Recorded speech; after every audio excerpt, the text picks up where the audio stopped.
President Muhammadu Buhari has approved the suspension of 12 directors of the Economic and Financial Crimes Commission with immediate effect.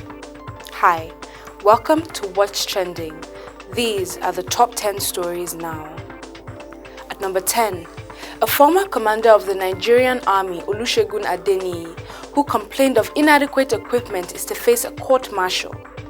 In March, Adeniyi, a former commander of Nigerian Army's Operation Lafiya Dole, the counter-terrorism command in the northeast, was seen on video complaining about poor equipment after an attack by Boko Haram terrorists left dozens of soldiers dead. He also complained about an intelligence failure resulting in a heavy loss of soldiers. He, however, said he and his troops were committed to remaining on the battlefront to confront the terrorists.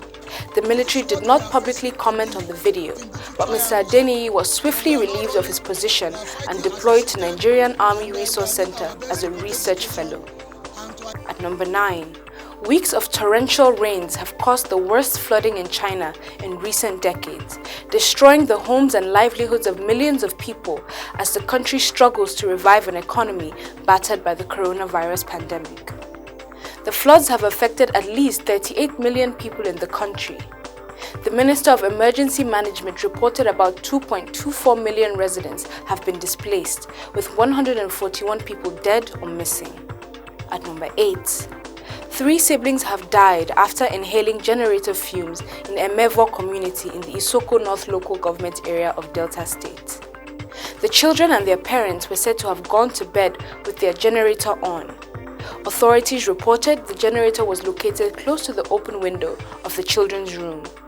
The children's mother discovered their lifeless bodies the next morning. At number 7, former Nigerian President Goodluck Jonathan has been appointed by the Economic Community of West African States as a special envoy to lead the sub-regional body's mediation mission in Mali. As a special envoy, Jonathan is to facilitate dialogue with all principal stakeholders in Mali, including President Ibrahim Keita, opposition leaders, civil society, as well as religious organizations, towards resolving the worsening socio-political situation in the West African country. Jonathan has vowed to do his best to ensure that the mission is a success. At number 6, the Nigerian Senate has moved to review the age limit for employment due to worries of the dangers of having thousands of unemployed graduates roaming the streets of Nigerian cities in search of jobs amidst the 13 years embargo on employment by the federal government. This comes after Senator Ibrahim in a debate argued that the age barrier had prevented many Nigerians from securing employment in government agencies. He said, due to the high unemployment rate in the country, many graduates spend 10 years or more seeking jobs, which leads to many individuals deciding to falsify their age to fall within the age limit for them to be gainfully employed. At number 5, the Federal High Court in Lagos has convicted a former executive director of the Nigerian Maritime Administration and Safety Agency, Captain Ezekiel Agaba, of 1.5 billion naira fraud and sentenced him to 7 years imprisonment. Agaba was charged to court in December 2015 alongside a former Director General of NIMASA, Patrick Akpolo Bukemi, and 2 others for using 2 firms to siphon about 2.6 billion naira meant for the implementation of International Ship and Port Security Code at NIMASA. The court held that the Economic and Financial Crimes Commission proved the charges against Agaba beyond reasonable doubts. At number 4, the U.S. Department of Health and Human Services has reported that hospital data on coronavirus patients will now be rerouted to the Trump administration instead of first being sent to the U.S. Center for Disease Control and Prevention. Hospitals are to begin reporting the data on HHS on Wednesday, noting also that the database that will receive the new information is not open to the public, which could affect the work of scores of researchers, modelers, and health officials who rely on CDC data to make projections and crucial decisions.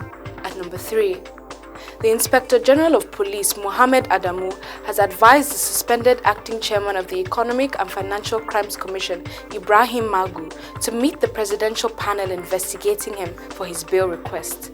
The IGP statement is in response to a letter from Magu's lawyer, Tosin Ojuamu, requesting for Magu's bail, who has been detained for about 10 days at the Forced Criminal Investigation Department. Adamu directed Magu to request bail from the presidential panel, saying he has no hand in Magu's detention.